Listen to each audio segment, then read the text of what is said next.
University మంచి భవిష్యత్తు కోసం తెలుగు విద్యార్థులు ఇష్టపడే యూనివర్సిటీ. కాల్ 9059052378 9059052379.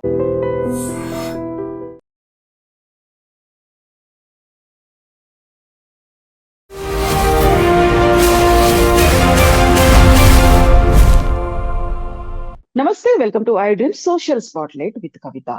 పహల్గావ్ లో టెర్రర్ అటాక్ జరిగి వారం రోజులు గడిచినప్పటికీ ఏం జరుగుతోంది? అసలు ప్రపంచం అంతా ఆసక్తిగా ఎదురు చూస్తోంది. యునైటెడ్ నేషన్స్ లో మాత్రం భారతదేశం ఒక రోగ్ స్టేట్ గా పాకిస్తాన్ ని అభివర్ణించింది, గ్లోబల్ టెర్రరిజాన్ని ప్రోత్సహిస్తోంది అనేటువంటి వాదన చేస్తోంది. బట్ ఒక స్ప్లిట్ ఏమైనా ప్రపంచ దేశాల్లో కనిపిస్తోందా? కొన్ని దేశాలు పాకిస్తాన్ ని సపోర్ట్ చేస్తున్నాయా? టెర్రరిజం ముసుగులో జరుగుతున్నటువంటి కార్యకలాపాలకి ఎప్పుడు అడ్డుకట్టపడుతోంది? మనతో పాటుగా ఉన్నారు foundation for democratic reforms founder doctor Jayaprakash Narayan గారు. హలో సార్, నమస్తే.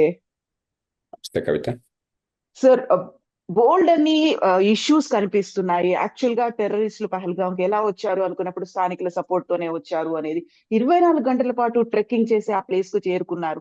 24 గంటల పాటు అలాంటి ఒక కార్యక్రమానికి సంబంధించి ఎందుకని ఇన్ఫర్మేషన్ లేదు అనే దాంతో పాటుగా ఆ తర్వాత జరుగుతున్నటువంటి పరిణామాలు ఇప్పటికీ ఎందుకు గుర్తించలేకపోయారు, ఇప్పటికీ ఎందుకని వారిని అటాక్ చేయలేదు, సర్జికల్ స్ట్రైక్స్ ఎందుకు జరగట్లేదు, ఇవన్నీ వాదనలు వినిపిస్తున్నాయి కదా సార్. కవిత, ఇది మామూలు యుద్ధం అయినట్టయితే రెండు దేశాల మధ్య సైన్యం మోహరించి ఉంటుంది. శాటిలైట్ ద్వారా కానీ లేకపోతే ఇతర నిఘా ద్వారా కానీ సైన్యం ఎక్కడ, మన శత్రు సైన్యం ఎక్కడికి వెళ్తుంది, వాళ్ళ ట్యాంకులు ఎక్కడికి వెళ్తున్నాయి, వాళ్ళ విమానాలు ఏం చేస్తున్నాయి మనకు తెలుస్తుంది. టెర్రరిజం అట్లా కాదు.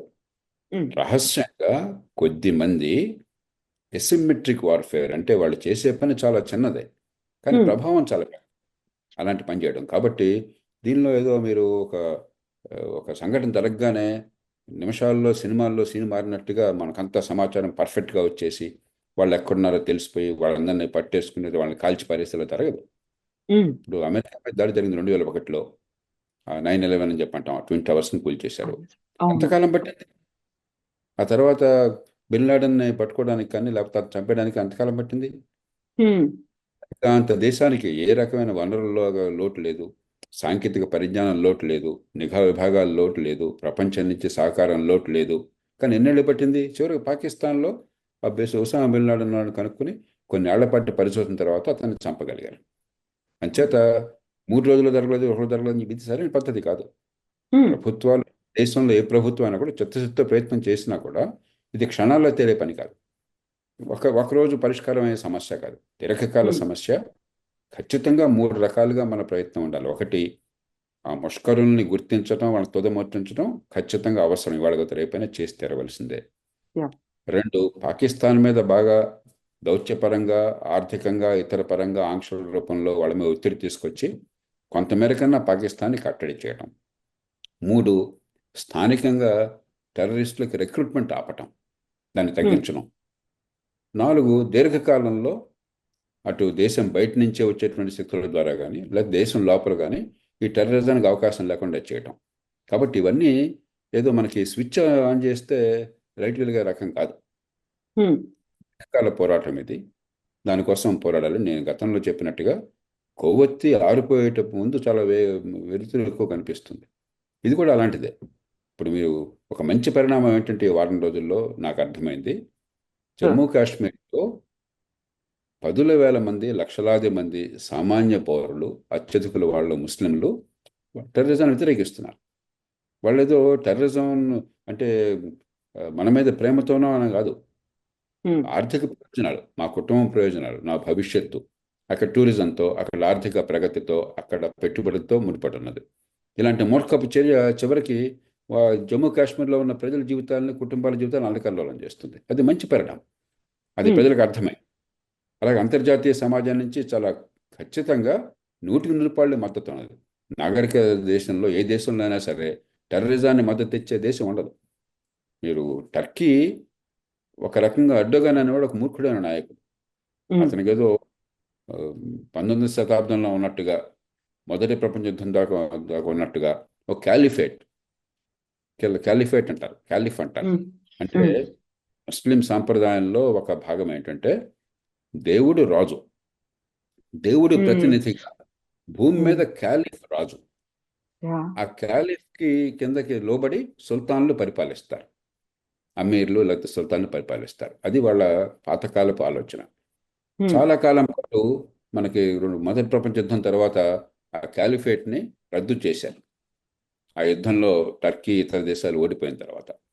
హ్మ్. అయితే టర్కీలోనే కమాల్ అటాక్ లాంటి జాతీయవాదులు మరి ఆ కాలిఫేట్ అనేది ఈ దేశాన్ని అల్లకల్లోలం చేస్తుందని చెప్పి వాళ్ళు దాన్ని పూర్తిగా ఆ రద్దుని సమర్థించారు, హ్మ్. టర్కీ సమాజాన్ని ఆధునికీకరించారు. కానీ ఎర్డోగాన్ నాయకత్వంలో ఉన్నటువంటి పార్టీ ప్రస్తుతం మళ్ళీ గతంలోకి, గత వైభవాన్ని, ఆ ఊహాజనిత వైభవాన్ని తీసుకురావాలని పోరాడుతున్నటువంటి రాజకీయ శక్తి అది. అతడు నిరంకుశత్వంతో ప్రత్యర్థుల్ని జైలులో పెడుతున్నాడు, పోటీ లేకుండా చేస్తున్నాడు, అక్రమంగా శిక్షలు వేయిస్తున్నాడు పూర్తిగా న్యాయవ్యవస్థను చేతిలో పెట్టుకుని. కాబట్టి అతను కాస్త అటు కాస్త ఇటు ఉంటుంది, దురుగ్గా ఉంటుంది హ్మ్. ప్రయత్నం. హ్మ్. దాన్ని పెద్ద పట్టించుకోకూడదు. కానీ ప్రపంచంలో అరబ్ దేశాలతో సహా, సౌదీ అరేబియా లాంటి దేశాలతో సహా ప్రపంచం అంతా కూడా ముక్త కంఠంతో ఈ చర్యలను ఖండించింది. ఇవాల్టి ప్రపంచంలో, ఇవాళ పరిస్థితుల్లో ఉగ్రవాదాన్ని ఏ దేశం కూడా మద్దతు ఇవ్వదు. ఏదో పనికిమాలినటువంటి దేశాలు, దక్షిణ యెమెను లేకపోతే సౌత్ సుడాన్ లాంటి దేశాలు కొన్ని చోట్ల నుంచి కొంత మద్దతు లభించవచ్చు. అవన్నీ కూడా అక్కడ ఈవేళ నాగరికతకు దూరంగా ఉన్న దేశాలు, విఫల రాజ్యాలు. అంచేత మనం చాలా నింపాదిగా, చాలా ఒడుపుగా నిర్ణయం చేయాలి తప్ప మనం ఏదో పాకిస్తాన్తో సమానమైపోయి మనం కూడా వాళ్ళలాగా ప్రవర్తిస్తే అది మన దేశ పరువుకే నష్టం. సో పహల్గామ్ అటాక్ తర్వాత ఒక రోజు పాటు అక్కడ నుంచి అందరూ విమానాశ్రయాలకు వచ్చేసారు, అక్కడ నుంచి తిరుగు ప్రయాణమై వచ్చేసారు అనుకున్న తర్వాత 3-4 డేస్ తర్వాత మళ్ళీ యాజ్ యూజువల్ గా టూరిస్టులు వస్తున్నారు పహల్గామ్ లో, మళ్ళీ ఇప్పుడు కలకల్లాడుతోంది అనేటువంటి ఒక అట్మాస్ఫియర్ కనిపించినప్పటికీ సార్, అక్కడ ఉన్నటువంటి స్థానికుల సహకారం లేకుండా నిన్న రాత్రి ఒక వీడియో వచ్చింది, జిప్ లైన్ కి సంబంధించి ఆపరేటర్ అల్లాహు అక్బర్ అన్నాడు, ఆ తర్వాత కరెక్ట్ గా ఎప్పుడైతే అక్కడ ఫైరింగ్ జరుగుతుందో అదే టైంకి ఈయన కూడా చాంట్ చేయడం, ఆయనకు కూడా లింకులు ఉన్నాయని అందరికీ తెలిసి జరిగింది అనేటువంటి ఒక వాదన కూడా ఉంది కదా సార్. అప్పుడు స్థానికులు ఇలా జరుగుతోంది అంటే ఎలాంటి కోఆపరేషన్ ఉండాలి, లేకుంటే ప్రభుత్వం కూడా ఏం చేయాలంటారు? 2 విషయాలు కవిత. ఖచ్చితంగా నూటికొక్కడో వెయ్యికొక్కడో ఈ మూర్ఖత్వానికి లోబడేవాడు ఉంటాడు. హ్మ్.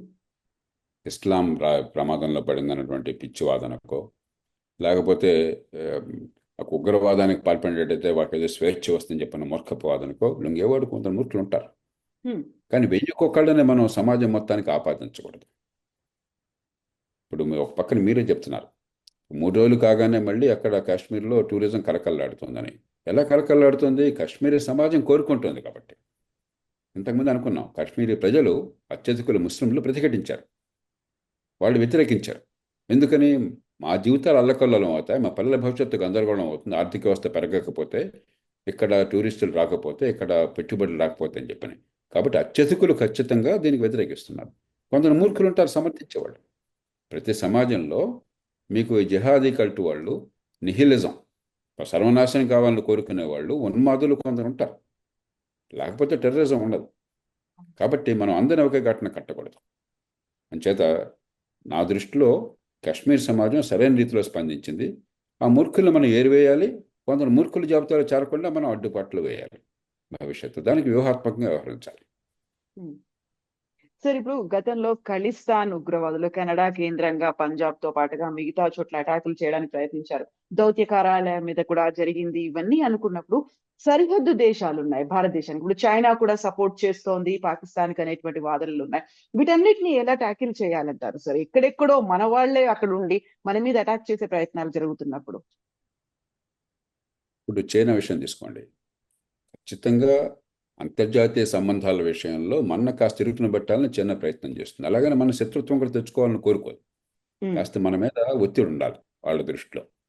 మనం పూర్తిగా అమెరికా పక్కన చేరిపోతామో, చైనాకు వ్యతిరేకంగా అవుతామని చెప్పిన కొంత ఒత్తిడి ఉండాలి. తర్వాత రెండవది, ఎప్పటికైనా ఆసియా ఖండంలో చైనాకి దగ్గర అవకాశం ఉన్న దేశం భారతదేశం. జనాభా కానీ, విస్తీర్ణం కానీ, మరి పెరగాలన్న కోరిక కానీ మన మన ప్రజలకి, మన సమాజానికి ఉన్నాయి. కాబట్టి చైనా నిలవరించే ప్రయత్నం చేస్తుంది, దీనిలో రహస్యం ఏం లేదు. అది మావోయిస్టుల ద్వారా కావచ్చు, మరొకటి ద్వారా కావచ్చు. కానీ అదే పనిగా పెట్టుకుని ఒక విఫల రాజ్యంలాగా, ఒక రోగి రాజ్యంలాగా చైనా ప్రవర్తించదు. చైనా ప్రపంచంలో ఒక బాధ్యత గల దేశంగా అమెరికాకి ధీటుగా ఎదగాలని నేను విశ్వ ప్రయత్నం చేస్తున్న దేశం. కాబట్టి ప్రపంచ సమాజంలో గౌరవ ప్రతిష్టలు పొందాలని చెప్పంటే పిచ్చి పనులు చేయకూడదు. కాబట్టి చైనా పాకిస్తాన్కి వ్యూహాత్మకంగా మద్దతు ఇవ్వటం వేరు, టెర్రరిజాన్ని సమర్థించడం వేరు. చైనాకు కూడా టెర్రరిజం అంటే చాలా తీవ్రమైనటువంటి వ్యతిరేకత ఉన్నది. ఎందుకంటే చైనాలో జనాభా తక్కువైనా కూడా 4-5% అయినా కూడా అక్కడ చైనా పశ్చిమ భాగంలో ముస్లిం ప్రాంతం ఉన్నది. అక్కడికి పొరపాటున టెర్రరిజం పాకితే చైనా గందరగోళం అవుతుంది, వాళ్ళకి ఇష్టం లేదు. అంచేత చైనా టెర్రరిజాన్ని ప్రోత్సహించదు, కానీ పాకిస్తాన్కి మద్దతు ఇస్తుంది. మరి ప్రపంచ దౌత్యనీతి అట్లాగే ఉంటుంది. దాన్ని మనం అర్థం చేసుకోవాలి.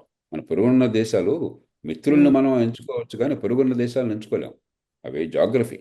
అక్కడ ఆ, ఎవరెక్కడున్నారని చెప్పన్నది ఆ సరిహద్దుల్లో చరిత్ర నిర్ణయిస్తుంది, కానీ మన చేతుల్లో లేదు.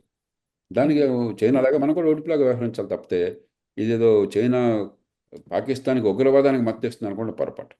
అదే సమయంలో మనం అప్రమత్తంగా ఉండాలి. మనకు కొంచెం ఇబ్బందులు పెట్టడం, మనకు కొంచెం ఎక్కడైనా చికాకుంటే వాళ్ళు కూడా ప్రోత్సహించడం ఉంటుంది కొన్ని సందర్భాల్లో. ఉదాహరణకి మన పక్కన ఉన్నటువంటి బర్మా ఉంది. బర్మా నిజంగా అక్కడ ప్రజాస్వామ్యానికి వ్యతిరేకంగా వాళ్ళు చేస్తున్నప్పుడు, ప్రజాస్వామ్య శక్తిని జైళ్ళల్లో పెట్టి హింసిస్తున్నప్పుడు మనం బర్మాకు వ్యతిరేకంగా పోరాడాలి. కానీ బర్మా ఏం చేస్తుంది? అలా జరిగినప్పుడల్లా అక్కడ సైన్యం ఆధీనంలో ఉన్న ప్రభుత్వం ఈ టెర్రరిస్టుల్లో లేకపోతే ఈశాన్య భారతంలో ఉన్నటువంటి కొంతమంది ఆటంకవాదుల్లో మన దేశానికి మళ్ళీ పంపించే ఏర్పాటు చేస్తుంది. అంచేత వాళ్ళతో మనకు సాధించే అవసరం. ఈ దౌత్య నీతిలో మన ప్రయోజనాలను కాపాడుకోవడం కోసం రకరకాల వ్యూహాలు అవసరం. వాళ్ళు కొన్ని వ్యూహాలు వేస్తారు, మనం కూడా కొన్ని వ్యూహాలు వేస్తాం. వాళ్ళు పావులు కదులుతారు, మనం కూడా పావులు కదుపుతాం. అందుకని ప్రతిదానికి మనం బెంగపడిపోకూడదు, కంగారు పడిపోకూడదు. నింపాదిగా ఆలోచించి ఆతూచి వ్యవహరించాలి. సో ఇప్పుడు పాకిస్తాన్‌కి సింధు నదీ జలాల్ని ఆపేస్తామని ఒకరోజు ఆపేశారు. మరోవైపు ఇంకొక రోజు సడెన్‌గా గేట్లెత్తేసారు. అక్కడంతా మునిగిపోయేటువంటి పరిస్థితి వచ్చింది. ఇది ఎంతకాలం ఉంటుంది అని అనుకున్నప్పుడు నిజంగా హిమాలయాల నుంచి జలాలు కరిగిపోతున్నాయి. మళ్ళీ అప్పటికప్పుడు డ్యాములు కట్టుకునే పరిస్థితి మన దగ్గరుందా? ఈ విధానం అనేది ఎన్ని రోజులు కలిసి వస్తుంది? నిజంగా ఈ ఎండలకి, గ్లోబల్ వార్మింగో ఇంకోటో అంతా అవుతున్నప్పుడు క్షణాల్లో కట్టుకునేంత డ్యాములు కానీ, ఆ టెక్నాలజీ కానీ మనకు లేనప్పుడు అక్కడికి పంపించకుండా చేయడం అంటే లాభమా? నష్టమా? అనేటువంటి వాదన కూడా ఉంది కదా సార్. ముందు అర్థం చేసుకోవాల్సింది కవిత, హిమాలయ పర్వతాల్లో ఉన్నటువంటి ఇండస్ సింధు నది కానీ, ఝేలం చెనాబ్ నదులు కానీ, మూటి మీద పాకిస్తాన్కి హక్కులు ఉన్నాయి. అక్కడ నీటిని ఆపే శక్తి మనకు లేదు, నీటిని వదిలే ఏర్పాటు లేదు. రెండు పక్కల ఆపలేదు. మనం ఆపేసాము, పాకిస్తాన్ ఎడారిని పడిపోయిందని చాలా పొరపాటు. ఎందుకంటే అక్కడ మనకు జలాశయాలు ఏమి ఉండవు. మనకున్న జలాశయాలు కొద్దిగా ఉన్నాయి. ఏమిటవి? హైడ్రో పవర్ ప్రాజెక్టులు పెట్టిన కారణంగా. హైడ్రో పవర్ ప్రాజెక్టు కోసం పర్వతాల్లో ఉండే జలాశయాలు నీళ్లు ఎక్కువ నిల్వ ఉండవు. చాలా కొద్దిపాటి నీళ్లు, 1-2 టీఎంసీలు, 3-4 టీఎంసీ నీళ్లు ఉంటాయి అంతే. ప్రవాహం ఉంటుంది, తర్వాత ఎత్తు ఉంటుంది. ఎత్తు నుంచి కిందకి నీళ్లు పారుతున్నాయి కాబట్టి దాని నుంచి మనం జల విద్యుత్తుగా మార్చుకుంటున్నాం అంతే తప్ప అక్కడ నీళ్లు మనం ఆపడానికి లేదు, లేదా వదలడానికి లేదు. ఆపుతున్నామని మనం భ్రమపడితే అది మన భ్రమ. వదిలేస్తే నీళ్లు వస్తున్నాయి, పాకిస్తాన్లో కొన్ని ప్రాంతాలు మునిగిపోతున్నాయి, ఆక్రమిత కాశ్మీర్ మునిగిపోతుందని చెప్పి పాకిస్తాన్ ప్రభుత్వం చేస్తున్న అసత్య ప్రచారం. మనం రెంటికి లొంగిపోకూడదు. అక్కడ మనం దౌత్యపరంగా ఒక బలమైన సంకేతాన్ని ఇవ్వడం కోసం ఇండస్ నీటి ఒప్పందాన్ని పక్కన పెట్టామంటున్నాం. పాకిస్తాన్ కూడా కొన్ని చికాకులు పెడుతోంది. పాకిస్తాన్కి ఏ నష్టం లేకుండా పైన విద్యుత్ ప్రాజెక్టులకి ఆటంకం కలిగిస్తుంది ఒకటి. రెండోది మనకి హక్కుగా ఉన్న నీళ్లు కూడా పూర్తిగా ఉపయోగించుకోలేకపోతున్నాం. దానికి పాకిస్తాన్ మీద ఒత్తిడి తీసుకురావడం కోసం ఈ ప్రయత్నం మనం చేస్తున్నాం అంతే తప్ప దీనివల్ల పాకిస్తాన్కి వచ్చే ఉపద్రవం లేదు. ప్రపంచానికి లేకపోతే పాకిస్తాన్కు హాని చేయాలన్న కోరిక భారతదేశానికి లేదు. కానీ బలమైన దౌత్య సంకేతాలు మనం ఇస్తున్నాం. ఇప్పుడు యునైటెడ్ నేషన్ లో కూడా భారత్ తన వాదనని గట్టిగా వినిపిస్తోంది. ఒక రోగు స్టేట్ గా పాకిస్తాన్ అభివర్ణించింది, గ్లోబల్ టెర్రరిజాన్ని ప్రోత్సహిస్తోంది అనేటువంటి వాదన. ఇప్పుడు నిజంగా మనమైతే దౌత్య సంబంధాలు కావచ్చు, లేకుంటే మన వైపున నిలుస్తున్నటువంటి దేశాలు ఎక్కువగా ఉన్నప్పటికీ యునైటెడ్ నేషన్స్ అనేది తన పాత్ర ఎలా ఉండాలి సార్? అసలు యాక్చువల్ గా ఎలా ఇంటర్వ్యూన్ అవ్వాలి? ఏం చేయాలంటారు? పాకిస్తాన్ మీద ఒత్తిడి తేవడమా? ఏం జరగాలి అక్కడ? దీనివల్ల అద్భుతాలు జరగవు కవిత. కానీ ఏంటంటే అంతర్జాతీయ సమాజంలో ఒక చర్చ తీసుకొచ్చినప్పుడు మనం సాక్ష్యాలతో ముందు పెట్టినట్టయితే సభ్య సమాజంలో, నాగరిక సమాజంలో ఎవరో కూడా టెర్రరిజాన్ని ప్రోత్సహించరు. కాబట్టి పాకిస్తాన్ మీద ఒత్తిడి పెరుగుతుంది. మరి వాళ్ళు నిజమే టెర్రరిస్టులు ప్రోత్సహిస్తున్నా, మా భూమి నుంచి వాళ్ళు ఇండియా మీద దాడి చేస్తున్నారని ఒప్పుకుంటారా? ఒప్పుకోరు. కాబట్టి మీరే చేశారు, మీరే చేయిస్తున్నారు, ఇవన్నీ పట్టుకొని వాళ్ళ మాట వాళ్ళు బుకాయిలు చెప్పేస్తారు, బుకాయిస్తారు. ఉమ్, కానీ ప్రపంచం చూస్తోంది వెయ్యి కళ్ళతో ఏం జరుగుతుందని చెప్పన్నది. కాబట్టి మన వాదన మనం వినిపిస్తాం. దానివల్ల పెద్దగా ప్రయోజనం రాదు. ఎందుకంటే అక్కడ సెక్యూరిటీ కౌన్సిల్, భద్రతా సమితి, భద్రతా మండలి అనేది వాళ్ళు కూర్చుని ఏకగ్రీవంగా నిర్ణయం చేస్తే తప్ప, 5 అగ్రరాజ్యాలు కూడా ఒప్పుకుంటే తప్ప ఏ పని చేసే సాధ్యం కాదు. కానీ కేవలం ఒక చర్చ కోసం పనికొస్తుంది, ఒక నైతికంగా ఒత్తిడి చేయడం కోసం పనికొస్తుంది. ఆ ఉమ్. ప్రయత్నాన్ని మనం గట్టిగా చేస్తాం. సో అంతకుమించి మన వేరే ప్ర మార్గం లేదు. సో మన ప్రయత్నాలు అవుతున్నాయి. యునైటెడ్ నేషన్స్ లో మన వాదన వినిపిస్తున్నప్పటికీ పాకిస్తాన్ తన కవ్వింపు చర్యలకు పాల్పడుతోందని ఒకవైపు ఆర్మీ చీఫ్ ఒక రకమైనటువంటి వ్యాఖ్యలు, ఇంకోవైపు రక్షణ శాఖ మంత్రి ఇంకో వ్యాఖ్యలు, వీటన్నిటి నేపథ్యంలో ఏదో జరగబోతోంది అనేటిదైతే ఉంది. సడన్ గా సర్జికల్ స్ట్రైక్ అవుతుందా, లేకపోతే యుద్ధ వాతావరణం ఉందా? ఇప్పటికీ సరిహద్దుల్లో పిఓకే ఉల్లంఘనకి సీజ్ ఫైర్ కూడా పాల్పడుతోంది, దాన్ని పక్కన పెట్టింది అనేది కూడా ఉంది కదా సార్. యుద్ధం అనేది మూర్ఖమైనది. నేను చాలా స్పష్టంగా చెప్తున్నాను. మనం అనుకుంటున్నాం కొంతమంది ఇక్కడ కూర్చుని యుద్ధం అంటే దేశభక్తి అనుకున్న కాదు. యుద్ధంలో పాల్గొన్న ఏ సైన్యాధిపతి కూడా యుద్ధాలు కావాలని కోరుకోడు. రెండోది, పాకిస్తాన్ భారత్ సమఉజ్జీలు కాదు. ఆ, పాకిస్తాన్ మనతో పోలిస్తే ఏ రకంగా చూసినా చాలా చిన్న దేశం, ఆర్థికంగా చాలా బలహీనమైన దేశం, జనాభా రీత్యా చాలా చిన్న దేశం, మరి సైనిక పాఠంలో చిన్న దేశం. కాకపోతే అణ్వాయుధాలు ఉన్నాయి కాబట్టి, మరి మనంత బలం లేకపోయినా కూడా ఇబ్బంది పెట్టడానికి ఎవరైనా కొద్దిపాటి బలం చాలు కాబట్టి వాళ్ళు నోటుకొచ్చి అవాకులు చవాకులు పేలుతున్నారు. మనం కూడా వాళ్ళతో సమానమైపోయి సమూజ్యులు వ్యవహరిస్తే ప్రపంచంలో ప్రతిష్ట ఉన్న దేశం భారతదేశం. ఇప్పటికే కొనుగోలు శక్తి రీత్యా ప్రపంచంలో 3వ ఆర్థిక శక్తి. మరి ఎక్స్చేంజ్ వాల్యూ రీత్యా కూడా వచ్చే 3-4 ఏళ్లలో 3వ ఆర్థిక శక్తి మనం కాబోతున్నాం.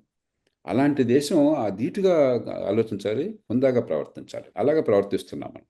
అంతేగాని పాకిస్తాన్ కుర్రచేష్టలు చేస్తోంది, పాకిస్తాన్ చాలా రోగ్ స్టేట్లా ప్రవర్తిస్తుంది, మనం కూడా ప్రవర్తిద్దామని చెప్పని మన వాళ్ళతో సమానం అయిపోతాం. ఉమ్, యుద్ధం కాదు అక్కడ కావాల్సింది, టెర్రరిజాన్ని మనం అంతం చేయడం. దానికోసం యుద్ధం ఉపయోగం లేదు. యుద్ధాలు చేస్తే టెర్రరిజం అంతం కాదు. వ్యూహాత్మకంగా వ్యవహరిస్తే, స్వల్పకాలంగా దీర్ఘకాలంగా వ్యూహాత్మకంగా వ్యవహరిస్తే అప్పుడు టెర్రరిజం అంతమవుతుంది. ఆ ఏర్పాట్లు చేయాలి. యుద్ధం చేస్తే వాళ్ళు బాగా దెబ్బతినొచ్చు, మనం కూడా నష్టపోతాం, మన అవును. ప్రతిష్ట మంటే కలిసిపోతుంది. టెర్రరిజానికి ఊతం పెరుగుతుంది కానీ తగ్గదు, మరింతమంది టెర్రరిస్టులుగా తయారవుతారు. కాబట్టి యుద్ధం కాదు, సమరోత్సాహం కాదు కావాల్సింది, ఓడిపోయినటువంటి వ్యూహం, దూరదృష్టి, దీర్ఘకాలిక దృక్పథం. అంచెల వారీగా ఈ మౌలికమైన లక్ష్యాల కోసం మన దేశ ప్రజలను కాపాడడం కోసం ప్రయత్నం చేయడం. అందుకు రాజకీయ పార్టీలు, పార్లమెంటు, ప్రభుత్వం కలిసి రావాలి. ప్రస్తుతం ఆ వాతావరణం ఉంది. ప్రస్తుతం ఉమ్, దేశంలో మొత్తం మీద మిగతా రాజకీయాలను పక్కన పెట్టి దేశ ప్రజలను కాపాడడం కోసం ఈ విషయంలో మనందరం ఒకటన్న విషయాన్ని ముక్త కంఠంతో దేశ సమాజం, దేశ రాజకీయం చెప్తోంది. కాశ్మీర్లో ముస్లింలతో సహా అందరూ టెర్రరిజాన్ని ఖండిస్తున్నారంటే అది మంచి పరిణామం, దేశ ఐక్యతకు నిదర్శనం. అంచేత దాన్ని ఉపయోగించుకుని మనం సరైన వ్యూహాలతో కదలాలి. కానీ యుద్ధం హడావిడి చేయటము, మేము ఏదో తుపాకులు పేల్చేస్తాము, మరి ఆ దేశంలో చొరబడతామని చెప్పంటే ఉపయోగం లేదు. ఉమ్. సో పాకిస్తాన్ ఆయుధ సామాగ్రిని ఎక్కువగా పెంచుకుంటోంది అనే దాంతో పాటుగా అక్కడ ఉన్నటువంటి బార్డర్ లో ఉన్నటువంటి కాశ్మీరీలు బంకర్లలో తలదాచుకుంటున్నారు, పైనుంటే ఎలాంటి పరిస్థితి ఉపద్రవం వస్తుందో అనేటువంటి వార్తలు ఇవన్నీ వస్తున్నాయి. కొంచెం రెగ్యులేట్ చేయాలి మీడియాను అని భారత ప్రభుత్వం కొన్ని రెగ్యులేషన్స్ పెట్టినప్పటికీ కూడా ఇలాంటి వార్తలన్నీ వస్తున్నాయి. అక్కడ ఏదో జరగబోతోంది అనేటువంటిది 24/7 వినిపిస్తున్నటువంటి ఈ వార్తలు, వాదనలు సార్. మనకి ఒక బలమైనటువంటి వ్యక్తి కానీ, బలమైన దేశం కానీ ఎక్కువ ఆర్భాటాలు చేయదు. ఉమ్, చేయాల్సిన పని సరైన సమయంలో, సరైన రీతిలో, సరైన చోట చేయాల్సిన పని స్పష్టంగా, నిశ్శబ్దంగా చేస్తుంది. మనం కూడా ఆ పనే చేయాలి. అందుకోసం ప్రభుత్వం పూనుకుంటుందనే విశ్వాసం నాకున్నది. మన నిఘా యంత్రాంగాన్ని మనం నమ్మాలి, మన భద్రతా దళాలను మనం నమ్మాలి. పార్టీలకు అతీతంగా దేశంలో మన సంకల్పం, మనకు ఉమ్మడిగా సంకల్పం ఉన్నది. కాబట్టి మన ప్రయోజనాలను కాపాడడం కోసం ఏం చేయాలో అది చేస్తాం. కొన్ని సందర్భాల్లో ఎక్కువ మాట్లాడకుండా పని చేయాలి, కొన్ని ఉమ్, సందర్భాల్లో గట్టిగా చెప్పవలసింది దౌత్యనీతి కోసం చెప్పని. అంతే తప్ప ప్రతిదానికి హంగామా చేయడం, ఆర్భాటం చేయడం హుందాగా తనం ఉన్న వాళ్ళ లక్షణం కాదు. హుందాతనం ఉన్న దేశం మనం. పాకిస్తాన్లో ఏమిటంటే సైన్యం ఉనికే భారతదేశం మీద రోజు కయ్యానికి దిగితే సైన్యాన్ని ఉనికి ఉంటుంది, లేదా సైన్యాన్ని ఎవరో పట్టించుకోరు. అక్కడ వాళ్ళ ఆధిపత్యం కొనసాగుతుంది. మన దేశం అట్లా కాదు. మన ఉమ్, దేశంలో సైన్యం పూర్తిగా సివిలియన్ ప్రభుత్వానికి లోబడి ఉంటుంది. ఏ పార్టీ ప్రభుత్వం అన్నా, ఎవరి ప్రభుత్వం అన్నా కూడా ప్రజాస్వామ్యంలో జరగాల్సింది అదే. మనం పాకిస్తాన్ లాగా తయారైతే ఎట్లాగా? అలాగే పాకిస్తాన్లో అభద్రత గురవుతున్న రాజకీయ వ్యవస్థ ఉన్నది. అవాకులు చవాకులు మాట్లాడితేనే మనగడ ఉన్నట్టు రాజకీయ వ్యవస్థ ఉంది. మనం అట్లా కాదు. మనం మనం పాకిస్తాన్ అనుకరిస్తే అట్లాగా? పాకిస్తాన్ మనం అనుకరించాలి వాళ్ళకి విజ్ఞత ఉన్నట్టయితే. అదే మనం పాకిస్తాన్ అనుకరించి వాళ్ళలాగా మాట్లాడి బస్తీ మే సవాలని వాళ్ళతో సమానంగా ఉంటే మన స్థాయి దిగజారుతుంది తప్ప మన స్థాయి పెరగదు. సార్, ఇప్పుడు ఒకవేళ మీ అనాలిసిస్ ప్రకారం ఇవే మనం సంయమనం పాటిస్తూ ఉంటాం, సరైన సమయంలో సరైన నిర్ణయం తీసుకుందాము అనుకుంటే ఎంత కాలం పడుతుంది సార్ ఇలాంటి ఒక టెర్రరిజం కావచ్చు, మన మీద అటాక్ జరగకుండా చూడడానికి, కంప్లీట్ గా ఒక ఫుల్ స్టాప్ పెట్టడానికి? కాకపోతే గత అనుభవాన్ని చూద్దాం మనం. పంజాబ్లో పాకిస్తాన్తో పోలిస్తే ఈ టెర్రరిజంతో పోలిస్తే ఇంకొంచెం సమస్యకు తక్కువ. ఎందుకంటే పంజాబీ సమాజం, సిక్కు సమాజం నిరంతరం భారతీయ సమాజంలో హైందవ సంస్కృతిలో ఇమిడిపోయిన సమాజం. అయినా కూడా మనం చేసిన కొన్ని రాజకీయ పొరపాట్ల వల్ల పంజాబ్లో 70ల దశకంలో టెర్రరిజం ప్రారంభమైతే 20 ఏళ్ళు పట్టింది, 15-20 ఏళ్ళు పట్టింది. ఇస్లామిక్ టెర్రరిజం మరింత తీవ్రమైనటువంటిది, ప్రపంచంలో చాలా చోట్ల వీళ్ళనుకున్నది. ఆ మతం పేరు చెప్పుకుని మతంలో అత్యధికులతో సంబంధం లేకపోయినా కూడా మతం ముసుగు కాపుకుని ప్రపంచాన్ని అల్లకల్లోలం చేస్తుంది. మన దేశాన్ని మాత్రమే కాదు, బాగా ఇబ్బంది పడుతున్న దేశాల్లో మన దేశం ఒకటి. కానీ ప్రపంచంలో యూరోప్లో కానీ, అమెరికా కానీ, కెనడా కానీ, ప్రపంచంలో ఇస్లామిక్ టెర్రరిజానికి, ఇస్లామిస్ట్ టెర్రరిజానికి గురి కానటువంటి దేశాలు దాదాపు లేవు. వెనకాలేమో ఆ మతాన్ని, దానికి వక్రభాష్యం చెప్పి మతానికి ఏదో మరి పరాయి మతస్థుల్ని చంపటమే చాలా గొప్ప, దానికి స్వర్గానికి వెళ్తామని చెప్పిన అబద్ధాలు చెప్పి అక్కడ యువతలో కొంతమంది మనసుల్ని విరిచేస్తున్నటువంటి సందర్భాలు కూడా ఉన్నాయి. ఆ నేపథ్యంలో ఒక తరం కాలం పడుతుంది. ఇది ఆషామాషికి జరిగే కాదు. దీనిలో ఏంటంటే తాత్కాలికంగా మనం ఇప్పుడు ముందు ఈ ముష్కరులను తుదముట్టించాలి, ఎంతకాలం పట్టినా కూడా. 2, పాకిస్తాన్ మీద ఒత్తిడి తీసుకురావాలి గట్టిగా. అక్కడ సమాజం మేము నష్టపోతున్నామని పాకిస్తాన్ పిల్లలకు అర్థం కావాలి ఈ పిచ్చి పనుల వల్ల. కాబట్టి ప్రజల నుంచి ఒత్తిడి చెట్టు చేయాలి, పౌర సమాజం నుంచి ఒత్తిడి చెట్టు చేయాలి, రాజకీయ వ్యవస్థ నుంచి సైన్యమే ఒత్తిడి కావాలి, అక్కడ పాకిస్తాన్ని కట్టడి చేయాలి. 3, టెర్రరిజం రిక్రూట్మెంట్ ఆపాలి. ప్రత్యక్షంగా కానీ పరోక్షంగా కానీ టెర్రరిజం చర్యలో పాలు పంచుకోవటం కానీ, వాళ్ళకి మద్దతు ఇవ్వటం కానీ, అలాంటి వాళ్ళు మూర్ఖులు ఉన్నారు కొంతమంది. ఆ రిక్రూట్మెంట్ లేకుండా ఆపాలి. 4వది, దీర్ఘకాలికంగా భారతదేశంలో ఎక్కడున్నా కూడా ఒక్కళ్ళు కూడా ఈ టెర్రరిజానికి మద్దతు ఇచ్చే అవకాశం లేకుండా చేసి టెర్రరిజాన్ని తుదముట్టించాలి. ఇప్పటికే మనం చాలా విజయం సాధించాం. మనం బెంబేలెత్తాల్సిన అవసరం లేదు. ఉదాహరణకి ప్రపంచంలో టెర్రరిజం ఎక్కడ జరిగినా కూడా పాకిస్తాన్ నుంచి ఎవరో ఒకరు టెర్రరిస్టుల్లో భాగంగా ఉంటారు. ఇలాంటి టెర్రర్ సంఘటనలు జరిగినప్పుడు భారతీయులు దాదాపు ఎంతవరకు లేరు చరిత్రలో. ఇప్పటికే మనం చాలా వరకు విజయం సాధించాం, కానీ పూర్తి విజయం సాధించాలి. ఎందుకంటే 140 కోట్ల సమాజం, వైవిధ్యభరితమైన సమాజంలో రకరకాల మనుషులు ఉంటారు. కాబట్టి మనం చాలా ఓపిక్గా దీర్ఘకాలం పోరాడాల్సిందే తప్ప, ఇందాక చెప్పాను, స్విచ్ ఆన్ చేస్తే వెలిగేటువంటిది, ఆఫ్ చేస్తే ఆరే ద్వీపం కాదు. ఇది దీర్ఘకాల పోరాటం, ఒక తరం కాలం పోరాటం. ఈలోగా ఇస్లాంలో కూడా అత్యధికులకి మీకు నాకు ఉన్నట్టుగా ఏ మతం విశ్వాసాలు ఉన్నా కూడా మనందరికీ మంచి జీవితం కావాలి, మన పిల్లల బతుకులు బాగుండాలి, మన సమాజంలో సౌవిధ్యం ఉండాలి, మనం శాంతిగా హాయిగా బతకాలి, గౌరవంగా బతకాలి, కోరుకునేది అదే. ఇస్లాంలో అత్యధికులు కోరుకునేది అదే. కాబట్టి వారి పైచేయి కావాలి, అలాంటి ఆలోచన వాళ్ళతో పైచేయి కావాలి, మూర్ఖుల ఆలోచన కాకుండా. ఉసామా బిన్ లాడెన్ టైపులో, లేకపోతే జవహరీ టైపులో, లేకపోతే ఈ లష్కర్ తోయిబా మూర్ఖులో, ఇలాంటి వాళ్ళతో పైచేయి కాకుండా నాగరికంగా ఆలోచించే వాళ్ళది పైచేయి కావాలి. అది అంతర్గతంగా ఇస్లాంలో కూడా ఆ పోరాటం జరగాలి. మన బయట తీసుకొస్తే ఒక మతంలో మార్పు రాదు. ఆ సంస్కరణ అనేది ఆ సమాజం నుంచి అంతర్గతంగా చేసే పోరాటం నుంచి ఉంటుంది. కాబట్టి ఒక తరం కాలం పాటు ఓపికగా చేయాలి. దాన్ని అదే పనిగా అదే జాస్తిగా ఉండకూడదు. మనం చేయాల్సిన పని చేయాలి. ఈ లోపల మన ఆర్థికాభివృద్ధి, మన దేశం పెరగటము, మన దౌత్యపరంగా మన బలం ఆ కారణంగా పెరగటము, ప్రపంచంలో మరింత ఉన్నత స్థానానికి మనం వెళ్ళటము, అది పెరిగిన కొద్దీ తీరిపర చూసేవాళ్ళు మరింత జాగ్రత్తగా ఆలోచిస్తారు. మనం పెరగటమే పరిష్కారం.